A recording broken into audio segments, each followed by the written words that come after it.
Hi, everybody. Happy Friday. I'm just putting my notes on my computer. Welcome to episode 31 of Unicorn TV. I'm Holly Tack, the host. I am a messaging strategist and I help women with their email marketing, digital marketing, copywriting, and all of that stuff, communicating with your words and using your words to incite action. And so on this episode today, I am talking about how to get your first client.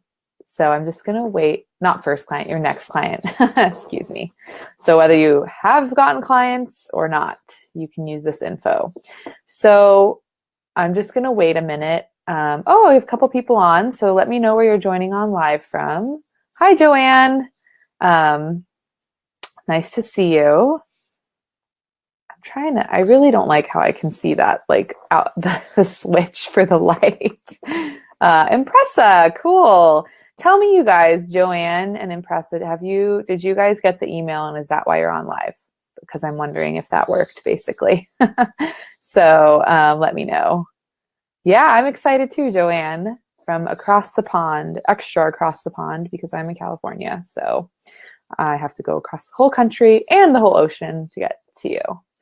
So I'm going to talk about how to get your next client, like I said, and let's just pause to recognize first of all, Unicorn Nails back. Hi, Zipporah. I have my Unicorn Nails back. I'm wearing this really fall color on my lips because it's fall now and it's my favorite season. Woohoo! And also next week on Wednesday, it's my birthday. So I can't wait to share a special with people on my list for my birthday, and that's coming up next week. So anyway, I am so excited to have you guys on live. So now I'm going to start, and if you have any questions, feel free to chime in, and I will go ahead and answer them. So how to get your next client, let me give you just a hair bit of backstory. Awesome. Cool. I'm so glad that worked. So thanks. Happy early birthday from Brandy. So I am going to get into the content.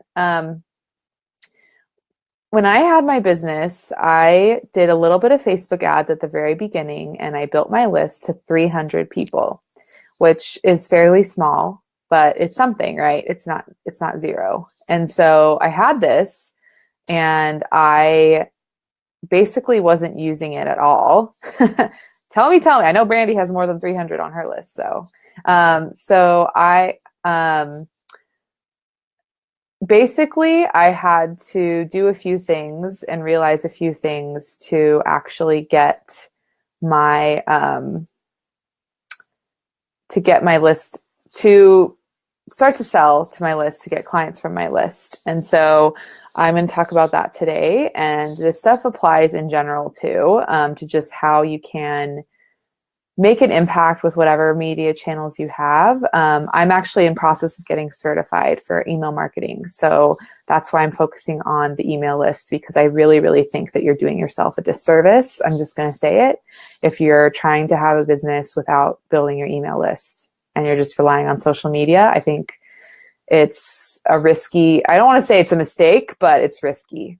So if that's you, I do love you and I understand that, but I really recommend that you start putting some dollars and time to build your list. So that's my soapbox, off the soapbox. So what did I really do? And I'm thinking about a specific month when I was preparing for this that really made a difference. So I got my first client in June, just from somebody that found, thanks, Brandy.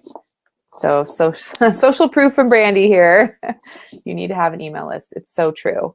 And again, there's so many parts to the equation. It's not just a list, but that is something you really need to start building if you don't have one. So, and if you want to talk to me about how I did it, then feel free.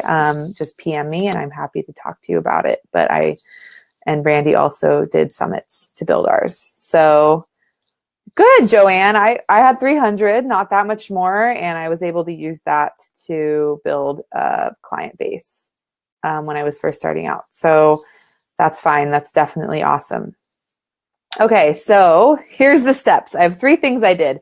So like I said, I got my first clients in June, July, August. I was getting clients from just word of mouth referrals, making a couple $100s each of those months from those clients. And I was like, okay, September was when things really shifted for me.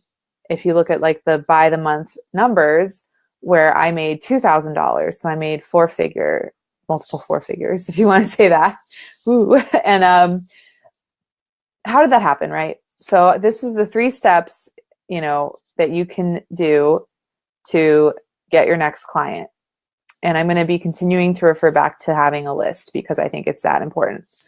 So the first thing that you need to do is define your goal. Define your goal, people. So maybe Brandy and Joanne and anyone else that's on live, let me know how you feel or where you're at with this part of the process. But you need to define your goal. And so what I mean by that is when I went into the month of September, I remember it's my birthday month. And I remember thinking, I want to make $2,000. That's what I thought. I want to make $2,000 this month. And so awesome. Wow. Cool. So I'll talk about that actually at the end. So I had to define my goal. So Brandy, Joanne, tell me where you're at on defining your goals each month. And I mean a dollar amount, which there's a few ways to do this, right? So there's just a straight dollar amount, which you can do by getting aware of your expenses and what you need to live off of, which is part of what I did. Not back then when I said the 2,000, to be honest, but that's part of what I do now. But then there's also marrying that with the offer that you have. So I basically said I wanted to make $2,000. At the time I was offering like a 2-hour call for maybe $300 or something like that, to review website copy, plan a website copy, etc. So that meant that I either needed to sell like 8 of those or something, or I needed to have a different offer that was worth more money that I could sell, or some combination of the two, right? So the first thing you have to do when you go into getting your next client is knowing your goal. And I recommend to look a month out, but even if you just want to look at a week out, you can say, I want to sign 1 client, but the reason you want to sign them is because, they're going to pay you X dollars and you need that money because of X reason. That just helps bring a sense of urgency and a sense of, I can't think of the word right now, context to the goal, right? So you're not just sitting there thinking like, okay, I'm just going to go and sell, I'm just going to go sell 10 grand this month and like have no rhyme or reason for why you're picking that money, that amount. And I used to do that a lot when I wasn't making any money in my business, and it was very frustrating and terrible. So don't do that. So you really need to know your goal. And I haven't heard from Brandy or Joanne where you guys are at with that piece. And Zipporah and Pressa, if you're on still, like, do you take the time to really define your goal for the month? Let's just go with the month because that's what I recommend at the minimum. So let me know where you stand on that. So that was step 1. I needed to know my goal. So I knew I needed to move at least a good amount of those 2-hour calls for that month to get to my 2 grand. And then I knew I also had some probably like done for you services or something coming my way, and that would be part of it as well. So more or less, I needed to get people in the door to do the 2-hour calls to get to my 2K goal, right? So I knew that. So I defined my goal. The second step was that I consistently communicated. So Brandy, tell me, I know the answer probably because I'm on your list, but Brandy, tell me how often that you email your list. And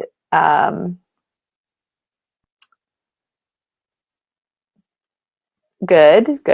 Zipporah says she does look at her goal every month. That's awesome.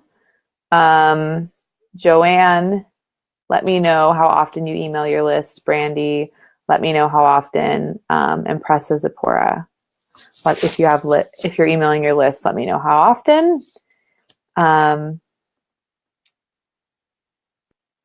Great question, Joanne. I'll get to that. Okay.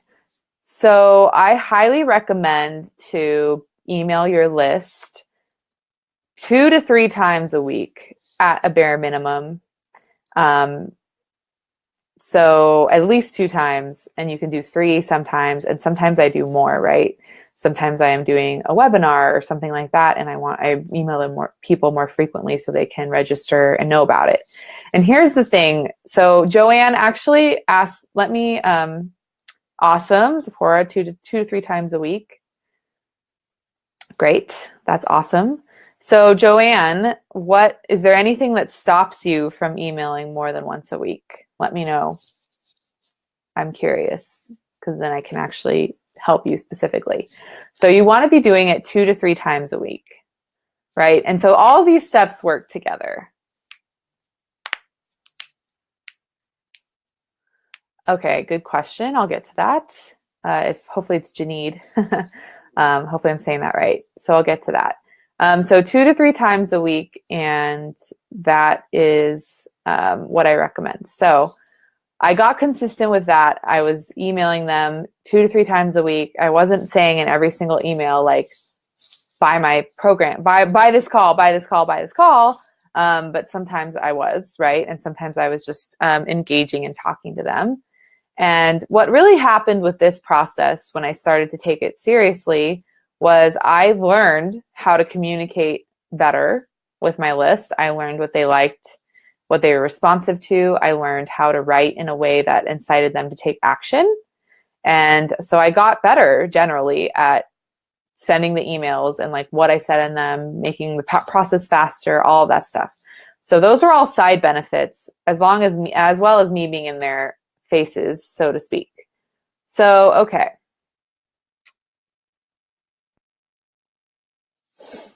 All right. So let's talk about these 2 questions that came up. So Janine said, do you have good open rates though? Because I never open emails from the list I subscribe.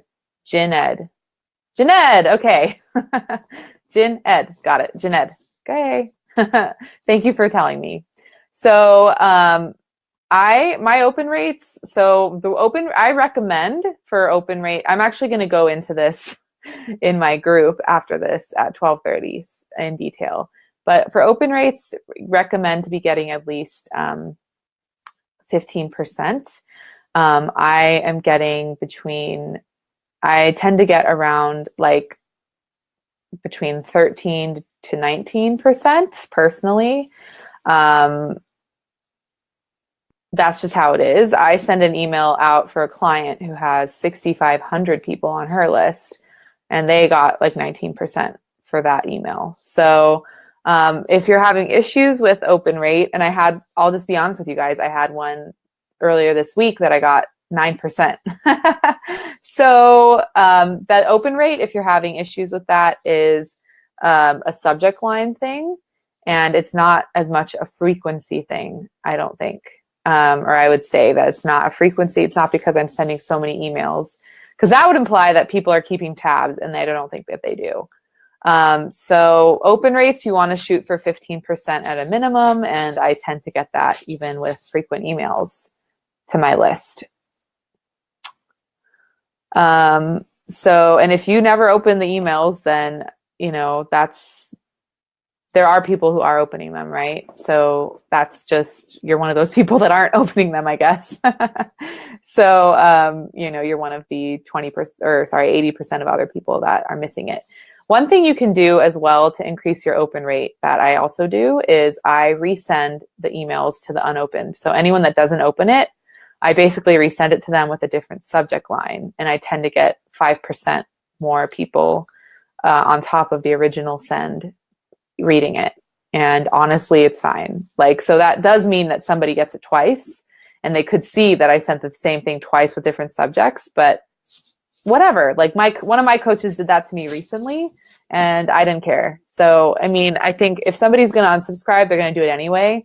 And so you have to get out of the mindset of worrying about it. And that's also something I would say to Joanne here, concerned about spamming and getting unsubscribes. That's just going to be part of the game, Joanne. So,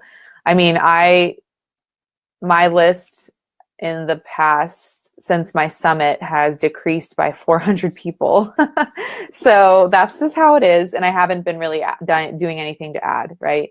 And so I take responsibility for that. And I'm going to be changing that soon, right? Because I have another summit. Sneak peek, guys. But it's gone down by 400 people. And you know what I'm kind of thinking? I'm kind of thinking, okay, great. I get to spend a little bit less on my email system for a few months because it's going to fall under the limit for the pricing level I'm at. And then I'll go back up, whatever. So it's actually a blessing. I want Joanne, you to think about it being a blessing that people unsubscribe because they're not feeling it. And I've unsubscribed from lists of people I love just because, you know, I want to be focused on something else and I need to not have so much noise. And sometimes, you know, people have all sorts of reasons. So there's no point in trying to wonder why or if you did anything to cause it. So just part of the game, and it's so much more worth it to send emails frequently. Another thing I wanted to say about that is when you're sending them frequently, when people, you know, if you're getting your 15% open rate, I mean, Joanne, that's only, I don't know, whatever that's like 30 something people, right? 20 something for your 200 person list. So every time you send, that's not to say it's not worth doing to send, but it's saying that every time you send, there's only going to be 20 something people opening it. And sometimes it won't be the same 20 something people. So you have to get more in front of them, right? You have to. You want to be on top of their mind and you want them to be seeing the emails. So, you know, it's really to your service. And, you know, if you want to send one a week and only have 20 people seeing you once a week, what if it's a different set of 20 people every week? Then they're going to like not get anywhere with you maybe. So that's why it's more to your advantage to send at least 2 to 3 times a week. Okay. And Brandy was saying, yes. So she's had about the same. She's had about an attrition of about 300 people since May. So 2 to 5 an email, that's what I'm getting.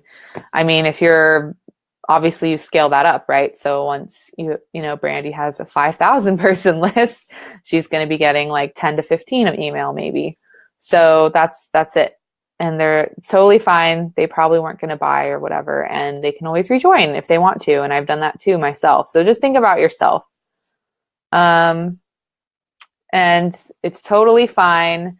Why would you want someone on your list that does not want to get your info? Exactly, Brandy. So hopefully that helped you, Joanne. I like the teaming of the comments here. And I wanted to get back, and I'm going to still answer your question, Joanne. I'm just going to continue with my third tip. So this is the tip where I want to see, so let me know, especially you ladies who said, Joanne, you said you're emailing once a week, which is great starting point. Recommend to increase, of course. And Brandy and Zipporah, you guys are saying 2 to 3 times a week. So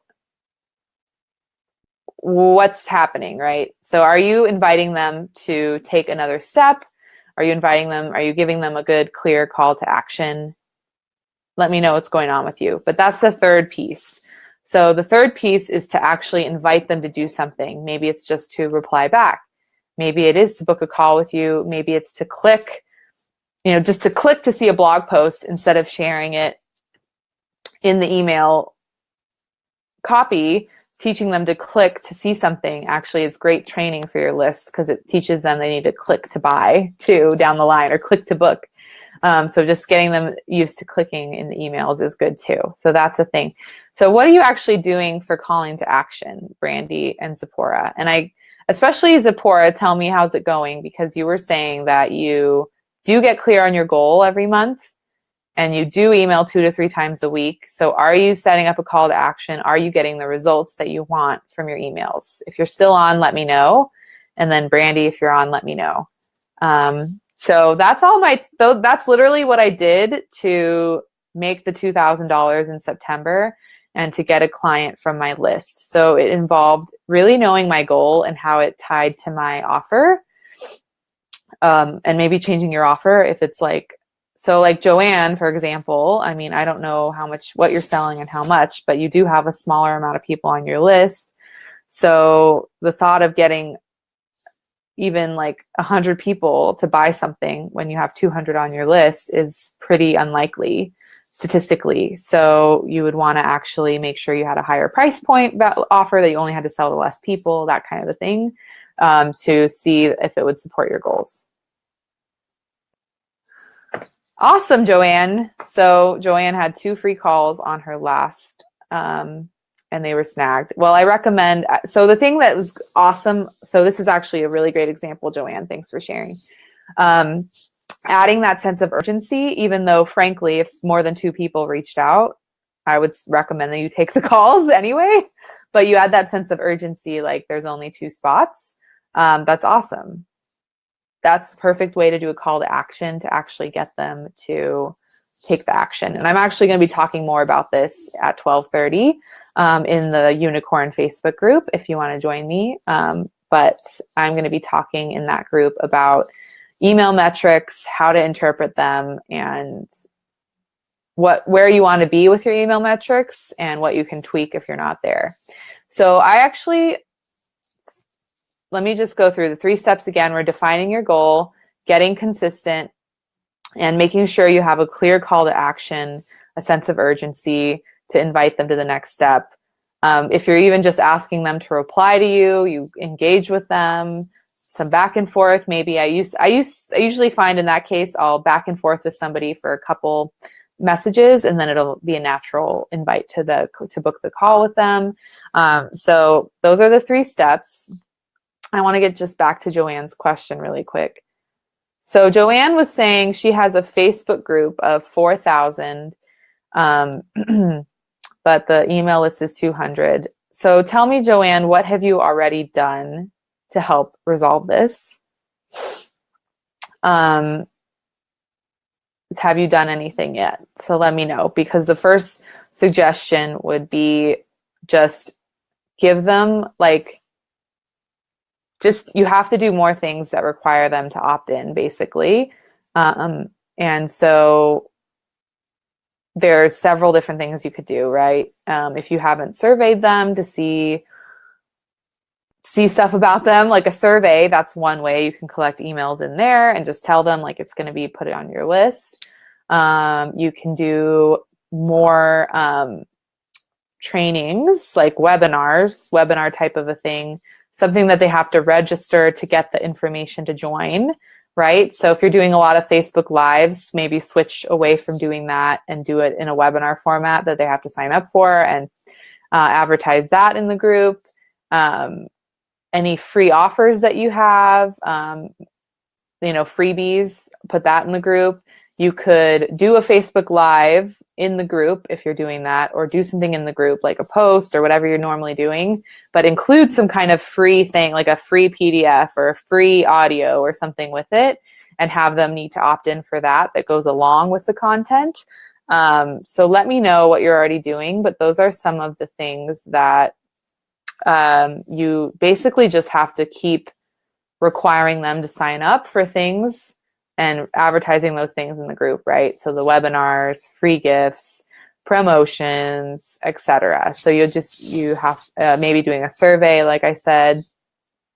All that stuff is stuff that you just have to be consistent with it and keep doing it. I would say do something every day or every other day in the group that mentions that and has them sign up for something, and see if you can drive that traffic onto your list. Okay, so Brandy has a little share here. So I did a PS on my last choosing.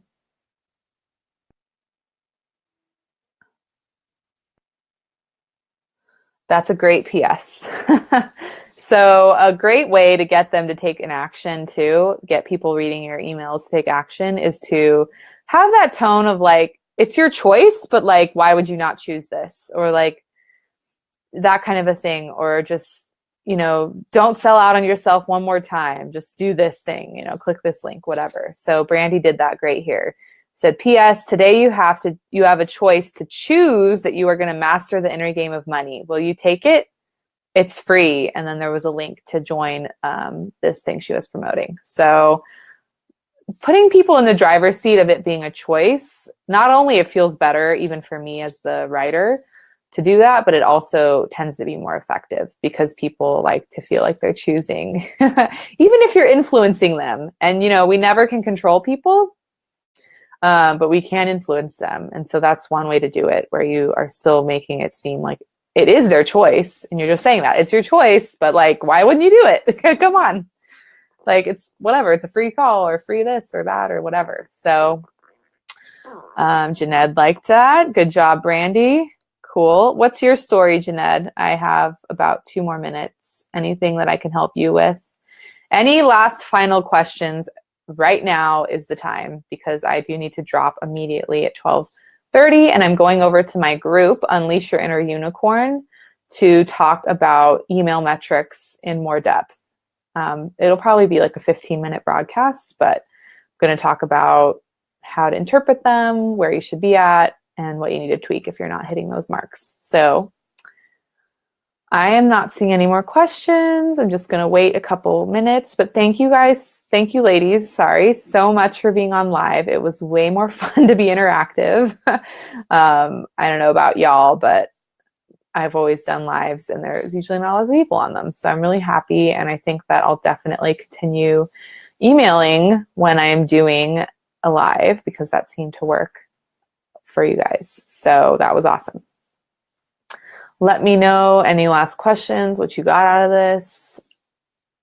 And at 12:29, I will head out. Happy fall, you guys. First day of fall. Sephora, thank you. Okay, we should catch up, by the way. I'm going to email you. Cool. I'm glad it helped. Nina, thank you. Great. Catch the replay. Very shortly, you'll have it available.